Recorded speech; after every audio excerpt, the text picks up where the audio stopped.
The Indian economy is booming. This year, the country's GDP is expected to grow between 6 and 7%. India is the world's fastest growing major economy. We see India growing from about $3.5 trillion in 2023 to about $7 trillion by the end of the decade. Although the US and China still dwarf the nation in terms of total gross domestic product, powered by a population of 1.4 billion, India could become the leader in global economic growth. Many of the world's investment banks have keyed in on India as a real prime investment destination right now. Morgan Stanley, Goldman Sachs, Barclays. With so much investment coming in, companies around the world may soon need to have an India strategy. But what will it take for the country to get ahead? For now, China still holds the crown as the main driver for global economic growth. Its economic opening in the late 70s only accelerated after 2001, when it joined the World Trade Organization. It was the country that attracted foreign investment. It was the driver of financial markets and global capital markets. Every company around the world needed a strategy to deal with China. India didn't start to liberalize its economy till the 90s, and it's been a slow climb since. But with current levels at about 7%, growing just a bit faster is all it needs to surpass China.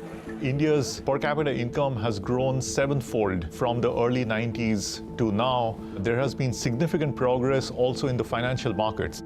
These boxes represent economic growth in 2023. China, on the left, contributed close to a third, while India took second place. But look at how this changes if India grew about 1% faster a year. By 2028, the new picture is this.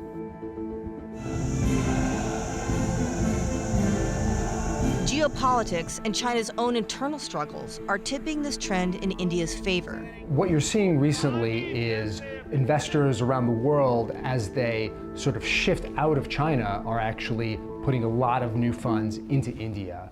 Nowhere is this more evident than at the Samsung Noida factory on the outskirts of New Delhi. This area was farmland a decade ago. Now it's the world's largest mobile phone factory, producing 120 million handsets a year. Samsung opened the plant in 2018 when business in China was becoming increasingly difficult. It isn't alone. As the Chinese economy stumbles, businesses from Apple to Boeing are looking elsewhere, and at India in particular. An engine of growth and a democracy that delivers. India was growing fast enough to take the lead as recently as 2021, and the government says it can do it again. But first, it must overcome some major hurdles in these key areas: manufacturing, urbanization, workforce, and infrastructure. Let's start with manufacturing. For decades, China has been the world's dominant force in manufacturing. China's the assembly line to the world. Manufacturing makes up 26% of China's economy, while in India it's only 16%. The government aims that the share of manufacturing should grow up to 25% by 2025. To boost manufacturing, some 150 million Indians still working as farmers would need to move and take jobs at factories. This change would drive urbanization. Decades ago, both China and India had huge rural economies and were largely dependent on farming. In the 1990s, China very rapidly urbanized its economy, moving away from a traditional rural agricultural economy and to a much more modern urban industrial economy. 64% of China's population lives in urban areas. In India, it's 36%. India needs a lot more cities. There is a lot of progress already happening in terms of interconnectivity for the cities, more railway network, better infrastructure for airports and so forth.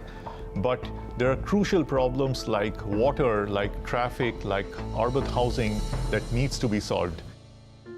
An urban population supports a robust workforce. And in 2023, India overtook China as the world's most populous nation. And while China's population is aging, more than half of Indians are under 30, prime working age. It is going to be harboring the youngest workforce in the world. Now, this is very important because history has shown that whenever demographic dividend is on the side of a country, that country grows really rapidly. There's no point to having a large, young, growing population if you don't have enough jobs for them all. Unemployment in the country remains stubbornly high at around 7%. And in part because of poor quality of education, about half of all college graduates remain unemployable. On top of this, not enough women in India work. China has a female workforce of about 45%. In India, it's 29%. Closing the gender work gap could expand India's GDP by nearly a third by 2050. A lot of economists believe that if India can find enough jobs for all of these people, then really the sky's the limit in terms of what growth can be. An increase in manufacturing will in turn create demand for more service jobs and incentivize people to join an urban workforce. But to achieve this transformation, India needs infrastructure, and lots of it. For a long time, India has been plagued by inadequate roads, insufficient or poorly maintained railroads, not enough airports, not enough seaports. So infrastructure is really one way in which China overtook India early. In the 90s, India's railway network was 15% bigger than China's. But as China's economy started growing, it quickly took the lead, and its rail network is now 60% bigger. India is making progress. The country's national highway network has expanded more than 50% since 2014. If India can address these challenges, then foreign direct investment will likely increase. That inflow of money is an essential driver of growth. But accomplishing all of this is no easy feat. India also needs to increase its ease of doing business. The bureaucracy is such that it is not very easy to start a business in India and operate. Even though the Modi government is behind on some of its goals, many in India remain optimistic that it can overtake China as the world's biggest driver of growth. So one thing really working in India's favor more and more recently is simply that it's not China. The administration of Narendra Modi recognizes that the US and other countries in the West are looking for a partner in the region that's not China to sort of partner at a time when China is growing more assertive in the region and more closed off to foreign companies and foreign investors.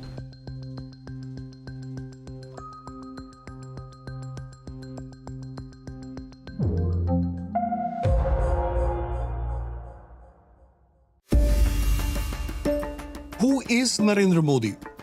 Well, it depends on who you ask. India's Prime Minister makes the impossible possible.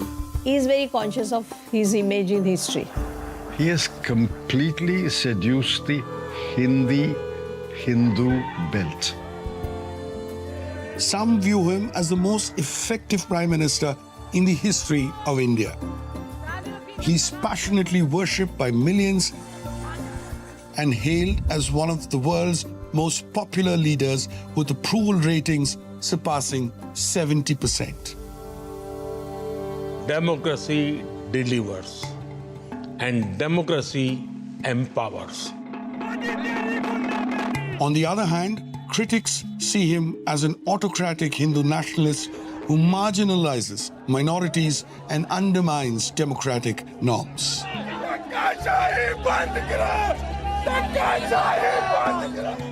The idea that India is a democracy, this is a lie. He is a champion to the poor and friend of billionaires. He's lifted millions out of extreme poverty, even as the country's inequality continues to widen. So who is Narendra Modi? Former colleagues, bureaucrats, and historians give us an inside view of the man who runs one of the world's most dynamic economies to understand how exactly he got here and why he's so polarizing.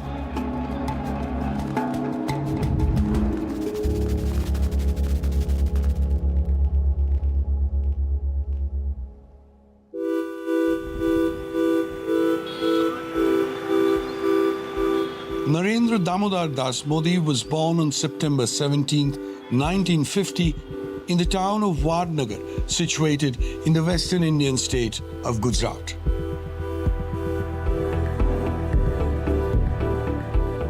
प्रधानमंत्री को बचपन से ही जानते हैं और बचपन से ही नरेंद्र भाई बहुत चपल चालाक विद्यार्थी थे। तो रेलवे को हम चाय बेचते, नरेंद्र भाई चाय बेचते, हम उसके साथ बेचते, मित्र तरीके।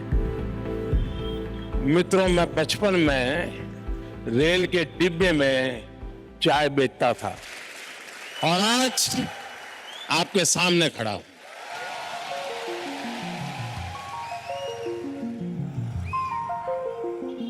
एक ज्योतिषी आया इधर, हम स्कूल में पढ़ते थे, तो बिहार के ज्योतिष को हमने रुपया दिया, 1 रुपया दिया। तो उसने हम सब 4-5 मित्र थे, उसके हस्त ने थी, हमको सुनाया वो लड़का है, वो महान सन्यासी बनेगा, वो महान नेता बनेगा।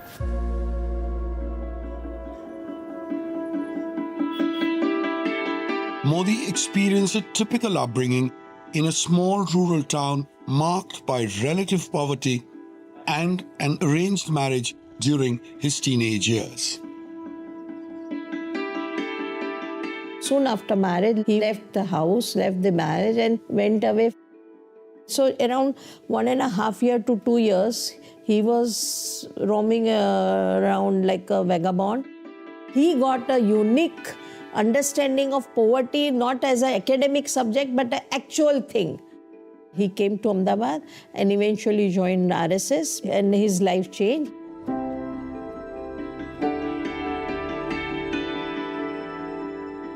The RSS stands for the Rashtriya Swayamsevak Sangh, the largest and most powerful Hindu group in the country advocating pro-Hindu causes.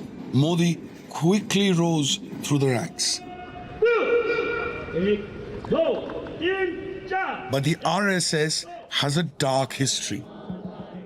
The group was banned for a year after one of its members assassinated Mahatma Gandhi, a preacher of non-violence and one of the most famous figures of the 20th century.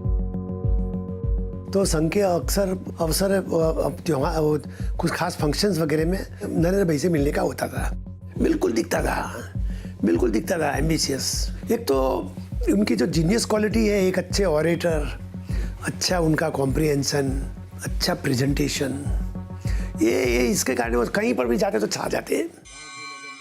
Modi's knack for storytelling and captivating audiences emerged as a talent that propelled his political rise.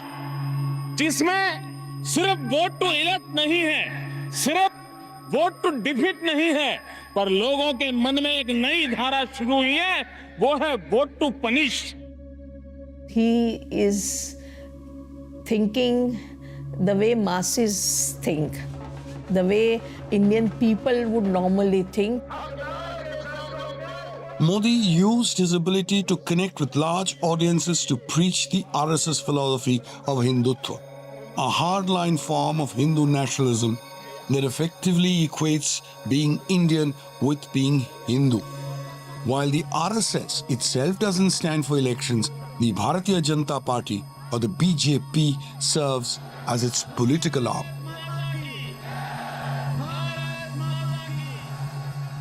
Among the first lot of people who were deputed by the RSS to work in the BJP, it included Narendra Modi in Gujarat. That is how Mr. Modi came into the BJP. When he joined the BJP, Modi held administrative responsibilities, managing events, marches, and rallies. He rose to prominence by helping to organize a movement to build a Hindu temple on a site where a mosque had stood for 500 years. The RSS and the BJP claimed the site in the city of Ayodhya was the original birthplace of Hindu god Ram, and that Muslim invaders had built the mosque where a temple once stood. The Hindus, within quotes, wanted that site back in order to build a suitable temple for Ram. And finally, in 1992, this resulted in the physical destruction of the mosque by what you can only call a mob, which was mobilized by the political powers. The destruction of the mosque in 1992 would redefine Indian politics and set up Modi to eventually become the Chief Minister of Gujarat, one of India's wealthiest states, a decade later. But just months after taking office on February 27, 2002, a deadly incident in Gujarat would scar Modi's image for decades to come. Nearly 60 men, women and children, all Hindus, were killed in a train fire. Riots broke out across the state. Hundreds of people, mostly Muslims, were killed. Modi was accused of not doing enough to stop the violence, and the US would deny him a visa. Years later, India's Supreme Court cleared Modi of any wrongdoing in the riots. The Gujarat High Court would convict 31 Muslims for burning the train. Certainly what happened in Gujarat in 2002, the riots or the pogrom as many people call it, did give Prime Minister Modi that image as somebody who represented that particular strident form of what we now call Hindutva. In the wake of the riots, Modi was under pressure from the opposition and even his own party. But he called a fresh election and went on to run a defiant re-election campaign as Chief Minister of Gujarat. Hindus would rally behind Modi, leading to a landslide win. So that is how Mr. Modi suddenly became from the leader of a government and a party which was not very sure whether they will win the elections to somebody who became the Hindu Hriday Samrat, the emperor of Hindu hearts. Modi was poised to ascend onto the national stage. But first, he had plenty of work to do in rehabilitating the image of Gujarat and himself.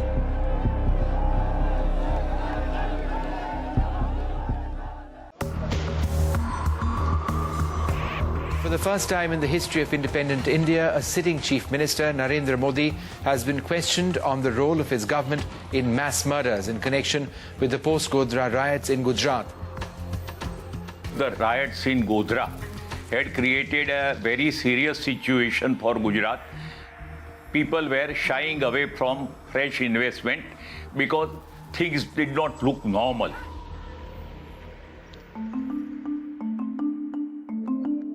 As Chief Minister of Gujarat, Modi quickly started implementing policies aimed at increasing economic productivity, hoping to turn around the fortunes of the state and his own brand. He decided the only way the image of Gujarat can be improved at that point, if we go back to 2002, is by projecting the image of a very peaceful state. Simultaneously, Mr. Modi also realized that it is important to bring in investment. So there was a considerable pressure on us to do something which will re-establish Gujarat as the best destination for investment. And Vibrant Gujarat was basically an investors' meet-in. Mr. Modi personally talked to most of them and assured them that his government will extend all the necessary support for them to do the business quickly. India's top businessmen, including Mukesh Ambani, Ratan Tata, and Gautam Adani, started flocking to the annual business summit. I would like to commend Mr. Modi and the entire government for making Gujarat as vibrant, as attractive, and as conducive to investment as it is. India's super rich got behind Modi and saw their wealth increase dramatically. They came to dominate domestic industries such as the transportation, telecommunications, and energy. So he became both the development man who had not left his Hindu heart behind. Modi's outreach to wealthy industrialists spawned what became to be known as the Gujarat model, a plan to cut red tape in a bid to attract investment. At the same time, he focused on delivering tangible benefits to the poor. He was able to greatly correct the power shortage issue in Gujarat. In the rural areas, decided to separate the grids for the domestic consumption and for the agricultural consumption. Quite a revolutionary idea that the people became very happy that we do not have any power cuts in our residences. While Gujarat's industrial development didn't trickle down to everyone, in the 12 years he was in charge, the state's economy grew at an average of 10% each year, higher than the national growth average. And Modi rode that to power. Narendra भाई मोदी जब हमारे यहाँ मुख्यमंत्री बने तो उनके विकास का जो नारा दिया, वो विकास का नारा पूरे देश में वो एक मॉडल बन गया. That record made Modi the BJP's best candidate to oust the opposition, which was hit hard by corruption allegations. देश की ऐसी दुर्दशा कभी नहीं देखी. नेता विहीन हो, नीति विहीन हो. Modi promised to fix the economy, generate jobs, and lower inflation, keeping Hindu issues on the back burner. He does want to replicate the Gujarat success story, as he puts it, at the national level. Because Gujarat has turned out to be one of India's richest states. Investors just love it. And after that, actually, there was no stopping him to become the leader of the BJP and ran an extraordinary campaign for the 2014 parliamentary elections.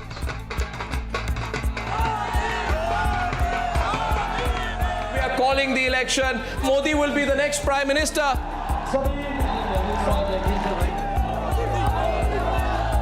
On May 26, 2014, Narendra Modi became Prime Minister, with BJP securing India's biggest election win in 30 years.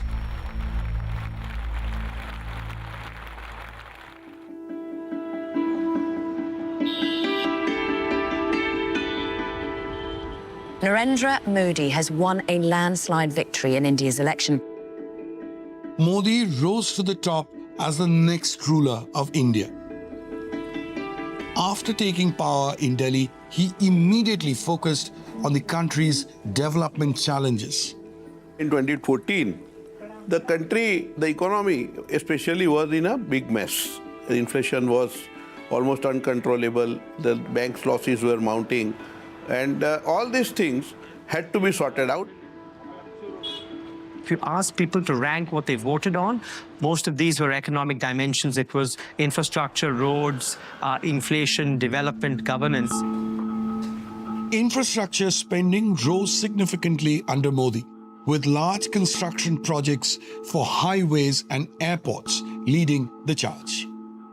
Fellow Gujarati Gautam Adani was central to this infrastructure push, building companies spanning ports to power plants to airports and more.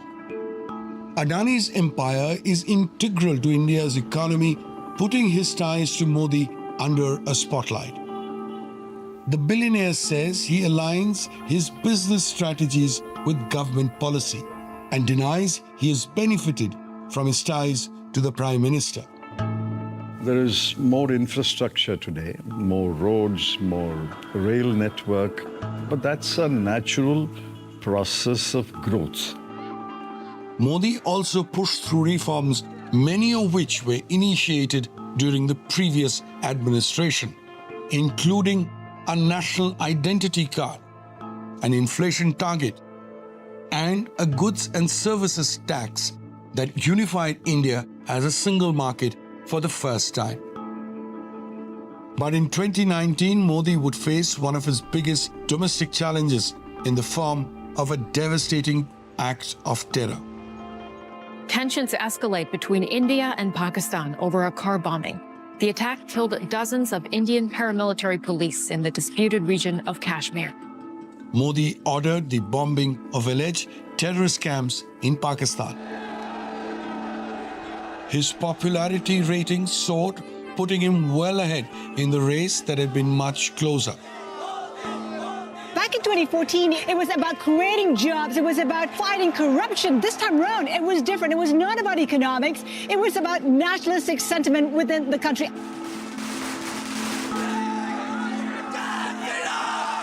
After Modi secured a renewed mandate, he moved quickly to fulfill some of the biggest long-standing wishes of India's Hindu right.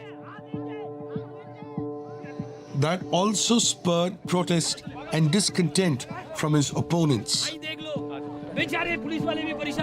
First, his government scrapped the autonomous status of India's only Muslim-majority state of Jammu and Kashmir. Second, he passed a citizenship law that openly discriminates against Muslim migrants. And third, he ramped up the push to build the Ram Temple in Ayodhya. Those moves further consolidated Modi's support among Hindus, who make up about 80% of India's population.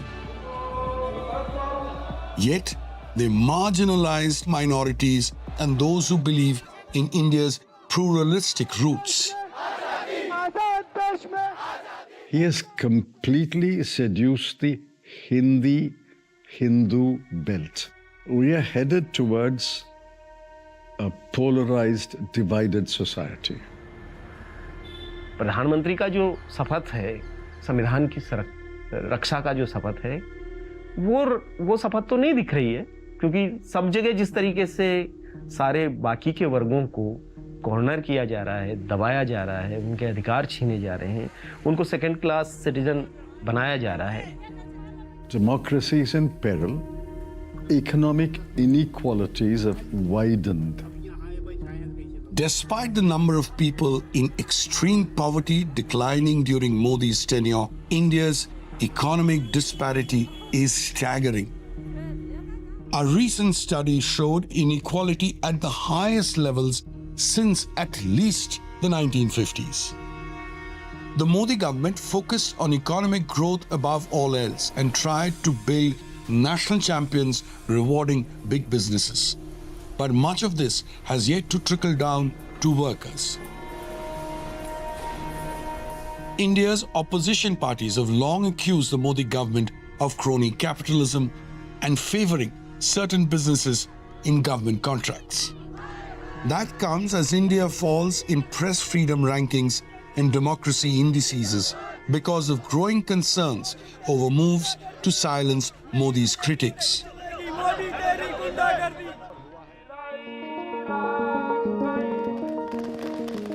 On January 22, 2024, Modi finally inaugurated the Ram Temple with blessings of the Supreme Court. A range of dignitaries and celebrities were present. Hindus celebrated across the country, but for many Indians, it marked the death knell of a secular India. It is no longer a plural democracy. As far as minorities are concerned, especially the Muslims and the Dalits are concerned, there is overt discrimination, overt neglect. Others hang on to hope that India can remain a secular society for its more than 1.4 billion people.